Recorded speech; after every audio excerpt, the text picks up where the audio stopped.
दोस्तों GTL infra की बात करें तो स्टॉक ने लोगों को मल्टी बैगर रिटर्न दिया है।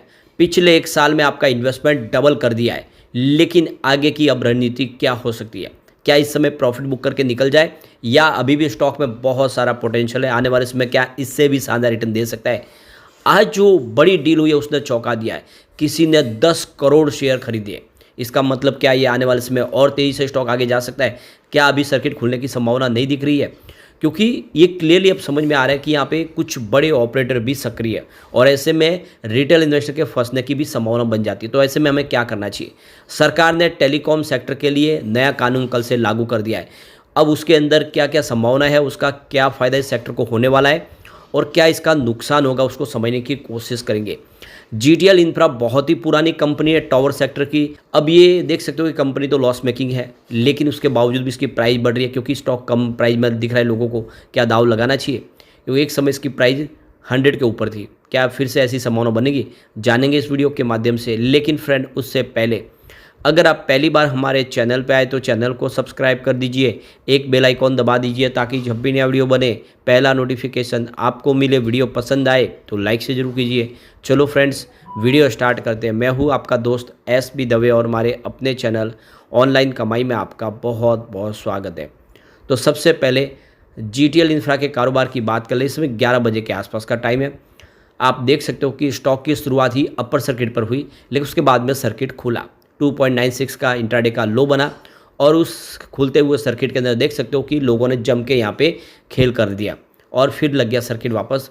इस समय आप देख सकते हो कि इसमें अपर सर्किट दिख रहा है और जो सबसे बड़ी बात है कि पिछले एक महीने में इस स्टॉक ने 100% पॉजिटिव रिटर्न दे दिया, यानी आपका इन्वेस्टमेंट डबल कर दिया। 1.55 के आसपास की प्राइस थी 27 मई को, यानी जो स्टॉक ₹1.5 के आसपास था वो ₹3 को पार कर चुका है और आप देख सकते हो कि आपका निवेश डबल हो चुका है। ये स्टॉक लगातार दौड़ा इस बार, लेकिन जो सबसे बड़ी बात है कि क्या ये संभावना आगे भी रहेगी? पिछले 5 ट्रेडिंग सेशन में देखें तो 20% की तेज़ी बनी है, यानी लगातार अपर सर्किट लगे। आज बहुत दिन के बाद सुबह सुबह ही ज़बरदस्त वॉल्यूम हुआ। इसका मतलब ये है कि सर्किट खुला था। इसमें संभावना थी कि अगर वो सेलर का ग्रुप अगर एक्टिव होता तो यहाँ पे लोअर सर्किट भी लग सकता है आज, क्योंकि भारी भरकम वॉल्यूम हुआ है। काफ़ी ज़्यादा बिकवाली के लिए शेयर भी आई, आपको खास ध्यान रखना है। अब आप देख सकते हो कि वो ग्रुप जो इसको आगे लेके जाना चाहते वो भी एक्टिव है। उन्होंने करोड़ों शेयर एक साथ उठा लिए जिससे अपर सर्किट लगाए। तो देख सकते हो पिछले एक महीने पहले इसका 19 करोड़ का वॉल्यूम था, 10 करोड़ की डिलीवरी उठाई गई थी। 1 वीक पहले 22 करोड़ का वॉल्यूम हुआ था, 13 करोड़ की डिलीवरी उठाई गई थी। कल 4 करोड़ का ही वॉल्यूम हुआ और पूरा का पूरा डिलीवरी बेस काम है। इसके पीछे वजह ये रही कि डायरेक्ट सर्किट लगा, यहाँ पे ज़्यादा संभावना नहीं बनी, लेकिन आज सर्किट सुबह खुला और 39 करोड़ का भारी भरकम वॉल्यूम हुआ। पूरे महीने में सबसे बड़ा वॉल्यूम हुआ है। अब आप ये देख सकते हो 2.96 इंट्राडे का लो है, लेकिन हाई 3.11 है और 52 वीक का लो 70 पैसे का और 3.11 जो इसने आज एक फ्रेश हाई बना दिया है। यह एक 52 वीक का बिल्कुल एक नया हाई है, लेकिन अभी इसका ऑल टाइम हाई 106 के आसपास है, जिससे स्टॉक बहुत दूर है। तो जीटीएल इंफ्रा का स्टॉक लगातार अपर सर्किट में चल रहा है। क्या ये आने वाले समय मालामाल कर देगा? जीटीएल इंफ्रास्ट्रक्चर की बात करें तो ये एक अग्रणी दूरसंचार टावर कंपनी है और देख लो कि यह आपके लिए एनर्जी के सोर्सेज भी उपलब्ध कराती है, चाहे ग्रीन एनर्जी हो या परंपरागत ऊर्जा। जिस हिसाब से जो उनके क्लाइंट की डिमांड होती है उस हिसाब से ये उनको बिजली के माध्यम से टावर सेवा प्रोवाइड करती है। 22 दूरसंचार सर्किलों के अंदर इनका कामकाज है और 28,000 से अधिक इनके पास टावर इस समय है, जो हर गाँव कस्बे में बसे हुए पूरे हिंदुस्तान के अंदर। मार्च 2024 के आंकड़ों के मुताबिक LIC की यहाँ पे 3.33% की स्टेक है इस स्टॉक के अंदर। तो इसके पीछे वजह कि LIC भी अपना जो टोटल मार्केट का निवेश है उसमें 1% 2% के आसपास रिस्क की इन्वेस्टमेंट भी करते हैं, जिससे उनका जो पोर्टफोलियो थोड़ा अच्छे से तेज़ी से बढ़ पाए। वैसे वो रिस्क के साथ काम करते हैं और इसीलिए इन्होंने यहाँ पर थोड़ा सा निवेश किया हुआ है। पिछले एक साल में इसने 235% का मल्टी बैगर रिटर्न भी दिया है। अब टेलीकॉम एक्ट नया लागू हो चुका है बुधवार से। आप देख सकते हो कि सरकार ने 26 जून से नया टेलीकॉम एक्ट लागू कर दिया 2023, जिसमें अब देखें तो जो नई धारा जोड़ी गई है 1 to 10 से लेकर 30, 42, 44, 46, 47, 50, 58, 61 और 62 के प्रावधान लागू हो जाएंगे। यह नया टेलीकॉम एक्ट भारतीय टेलीग्राफ एक्ट 1885 और भारतीय वायरलेस टेलीग्राफ एक्ट 1933 जैसे मौजूदा कानून को पूरी तरह से ख़त्म कर देगा और ये नया कानून होगा। नए दूरसंचार कानून में सरकार को कोई भी इमरजेंसी के वक्त दूरसंचार सेवाओं का पूरा कंट्रोल अपने हाथ में लेने की अब अनुमति होगी, वो अपने हिसाब से निर्णय ले पाएंगे। सरकार सुरक्षा के लिए या फिर किसी प्रकार के सार्वजनिक व्यवस्था के लिए, अपराधों की रोकथाम के लिए पूरा जो टेलीकॉम सेक्टर का कंट्रोल अपने हाथ में ले सकते हैं। अब टेलीकॉम एक्ट 2023 की बात करें तो इसमें कुछ सख्त प्रावधान भी रखे गए। इस एक्ट में फर्जी सिम कार्ड जारी करने पर रोक लगाने का प्रावधान है। एक पहचान पत्र पर 9 से ज़्यादा सिम कार्ड होने पर 50,000 रुपये का जुर्माना है। काफ़ी लोग हैं जो पहले फर्जी सिम एक दूसरे को कुछ पैसों के लिए भी बेच देते हैं, और कई जो सिम एक्टिवेट करने वाली जो कंपनियां हैं वो भी लोगों के एक आईडी के ऊपर उसकी कॉपियां बना के दूसरों को फर्जी सिमें बांटा करते थे बिना उनकी पहचान के, और ये सारा बंद हो जाएगा क्योंकि फ़ाइन 50,000 रुपये लगाया गया है। दूसरी बार ये काम करने पर सीधा 2 लाख रुपये तक का जुर्माना है।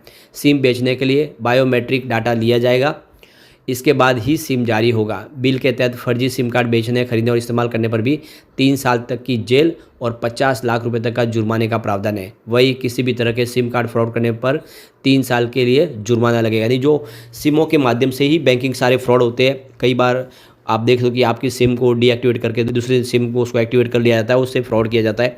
और इसीलिए ये नया इसमें एक्ट लगा दिया गया जिससे भारी भरकम जुर्माना और बड़ी सज़ा रखी गई है ताकि जल्दी से जल्दी कोई ऐसा फ्रॉड करने की कोशिश न करे। इसके अलावा राष्ट्रीय सुरक्षा के मामलों को देखते हुए टेलीकॉम कंपनियों को अपने इक्विपमेंट केवल सरकार द्वारा आइडेंटिफाइड ट्रेडेड सोर्सेज के माध्यम से ही खरीदने होंगे, और प्रमोशनल मैसेज भेजने के लिए भी यूजर्स की पूर्व सहमति जरूरी होगी। इसी के साथ बिना इजाज़त टेलीकॉम नेटवर्क का डाटा एक्सेस करना, कॉल ट्रैप करना, रिकॉर्ड करना अपराध माना जाएगा, और इसके लिए भी 3 साल की कड़ी से कड़ी सज़ा और 2 करोड़ रुपये तक जुर्माना लगाया जा सकता है। यानी जो कंपनियां अब लोगों को परेशान करती थी वो अब नहीं कर पाएगी, उनके लिए भी प्रावधान रखा गया है। इसके अलावा टेलीकॉम कंपनियों को यूजर्स को DND do not disturb service register करने का ऑप्शन देना होगा। यूजर्स अब बार बार डिस्टर्ब करने वाले फ़ोन कॉल्स की शिकायत भी कर पाएंगे, वही इस नियम का उल्लंघन होने पर कार्रवाई भी होगी। तो अब देख सकते हो कि बहुत कुछ यहाँ पे बदलता हुआ दिखाई देगा, और ऐसे में आने वाले समय टेलीकॉम सेक्टर में जो लोगों का जो भरोसा बनेगा, और आप समझ सकते हो कि लोगों को जो नुकसान होता है साइबर फ्रॉड में, उसमें टेलीकॉम सेक्टर का बड़ा मुख्य जरिया होता है, उसमें भी कमी आएगी क्योंकि प्रावधान सख्त रखे गए। अब आज जो सुबह सुबह अपर सर्किट लगा, इसके पीछे कुछ डील है जिसको समझने की कोशिश करेंगे। तो सुबह देखो कि 9:26 पर 3.10 की प्राइस से 10,60,95,000 शेयरों की किसी ने बहुत बड़ी खरीदारी की है। यानी सर्किट खुलने की संभावना थी, क्योंकि आप समझ सकते हो कि इतने ही 10 करोड़ शेयर बाजार में बिकने के लिए आए थे, लेकिन वो सारे के सारे शेयर किसी एक बंदे ने उठा लिए। ये हो सकता है कोई ऑपरेटर हो या फिर कोई बड़ा फंड हाउस हो, लेकिन ये सर्किट आज जो खुलने वाला था यहाँ पे लोअर सर्किट की संभावना भी बन जाती, क्योंकि बहुत भारी मात्रा में बिकवाली के लिए शेयर आते, लेकिन सारे के सारे उठा लिए गए। फिर 9:26 पर उसी समय देख सकते हो कि यहाँ पे 3.11 की प्राइस से करीब 2 करोड़ 9 लाख शेयरों की एक खरीदारी और हुई है। और उसके बाद अगर आप देखें तो यहाँ पे 9:26 पर उसी समय लगभग 3 रुपये 12 पैसे की प्राइस से 90 लाख शेयरों की एक खरीदारी और हुई, और ये सब मिला के अगर देखें तो 13 करोड़ के आसपास किसी एक फंड हाउस ने ही शेयर खरीद लिए सुबह सुबह, और इसी वजह से अपर सर्किट लगाया। यानी किसी बड़े फंड हाउस ने बहुत बड़ी खरीदारी की है, और आप समझ सकते हो कि अब जल्द ही यहाँ पे हो सकता है कि फिर लोअर सर्किट की संभावना बने अगर इतनी बड़ी खरीदारी नहीं हो। लेकिन जिस तरह से किसी ने भारी भरकम शेयर खरीदे, अभी भी इसके शेयर प्राइस बढ़ने की गुंजाइश दिख रही है।